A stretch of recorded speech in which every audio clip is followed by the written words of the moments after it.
Charge on colloidal particles.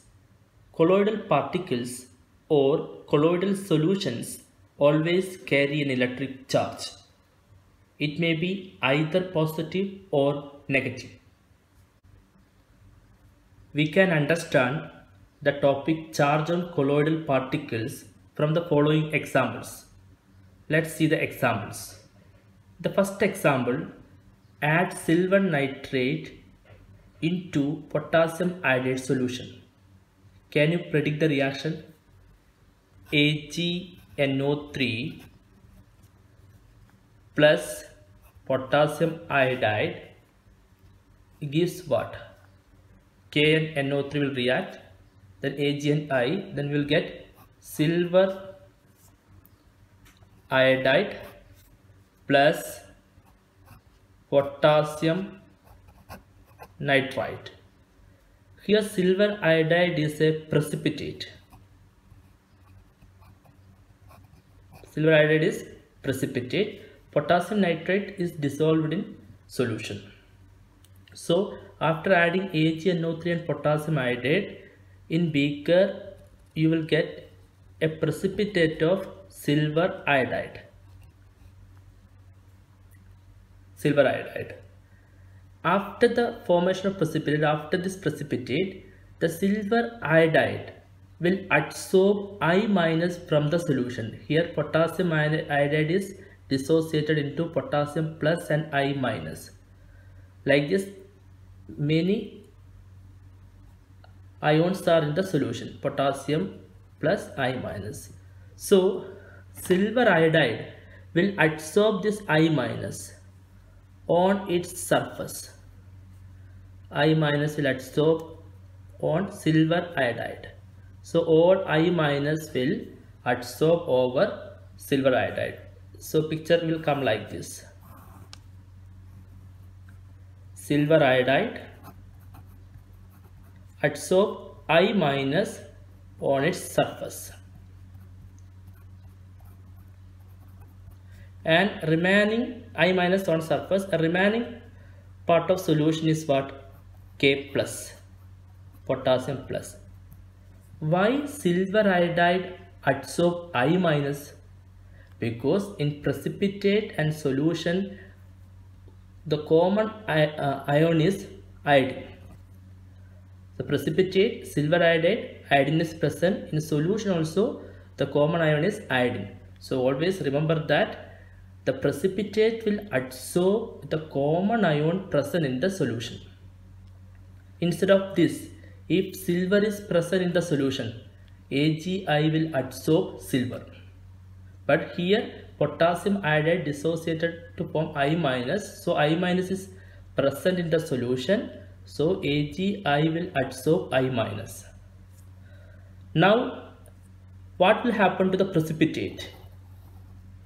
AgI precipitate now adsorbed I minus on its surface. So here the process is surface phenomenon, adsorption. That is why the topic colloid came in this chapter. Clear? So why we are discussing colloid in this chapter, surface chemistry? Because during many process of colloid involve adsorption. Now see the condition again. Silver iodide precipitate adsorb I minus. Now AgI is precipitate. PPT here PPT means what? Precipitate. Now what will happen to the precipitate? There is a chance of repulsion between I minus and I minus. So I minus on the surface adsorbed layer will make a repulsion. Due to the repulsion, the precipitate will break to form colloidal particles. So what will happen to the beaker? Silver iodide adsorb I minus, and due to the repulsion, silver iodide precipitate will change to colloidal particle. So colloidal particle with the solution form colloidal solution. Actually this process is also called peptidization.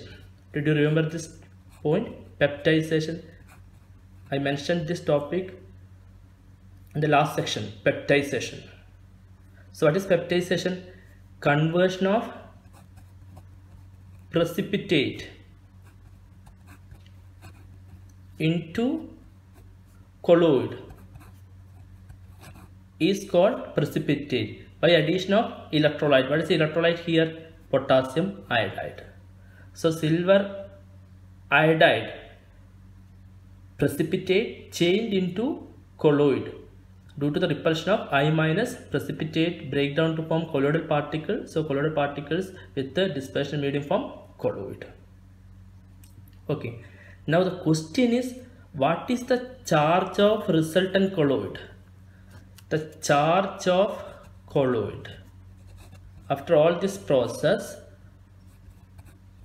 the charge of colloid is what? What is the charge of colloid? Positive or negative? Positive or negative? Which one is correct answer? Negative. Why negative is correct? Why this colloid is negatively charged colloid? Because precipitate adsorb I minus from the solution. So I minus is present above the precipitate, so the resultant colloidal solution also become negatively charged colloid.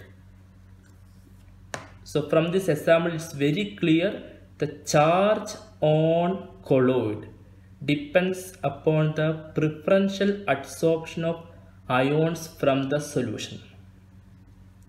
I repeat, the colloidal particles or colloidal solutions acquire positive or negative charge by preferential adsorption of positive or negative ions from the solution. When two or more ions are present in the dispersion medium, preferential adsorption of the ion common to the colloidal particle usually take place.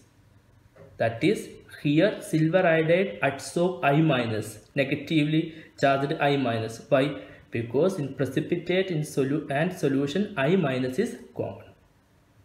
I think now you got the picture why colloidal solutions are charged, and here the colloidal solution is negatively charged. Understood? The next example is addition of potassium iodide to AgNO3. In previous example, we added AgNO3 to potassium iodide, but here potassium iodide to AgNO3. See the reaction. Again the product is same. Silver iodide is the precipitate. So in solution, a precipitate called AgI, silver iodide, is formed. Now here many AgNO3s. AgNO3 dissociate to form Ag plus and NO3 minus. There are many ions Ag plus and NO3 minus. Okay, now the question is, the precipitate will adsorb which ion from the solution? Which ion will adsorb on precipitate? Can you tell the answer? Which ion from the solution will adsorb on precipitate? Already I said, if two or more ions are present in the solution, ion common to the colloidal particle usually will take place. So which ion is common here? Ag and Ag plus. So Ag plus will adsorb on the surface. Ag plus will adsorb over Agi. Then what will happen? The Ag plus and Ag plus will repel, and the precipitate will change to colloidal silver iodide solution. Colloidal silver iodide solution. So what is the charge of resultant colloidal solution? The resultant colloidal solution is positively charged colloid. Why it is positively charged colloid? Because the precipitate silver iodide adsorb positively charged silver from the solution. So positively charged ion is present above the precipitate, so the colloid formed from the precipitate also positively charged. Why colloid is formed from precipitate? Because due to the positively charged ion, The ions leads to the repulsion, and due to the repulsion the precipitate change to colloid. Okay, now how we can represent this colloid? The colloid can represent like this: AgI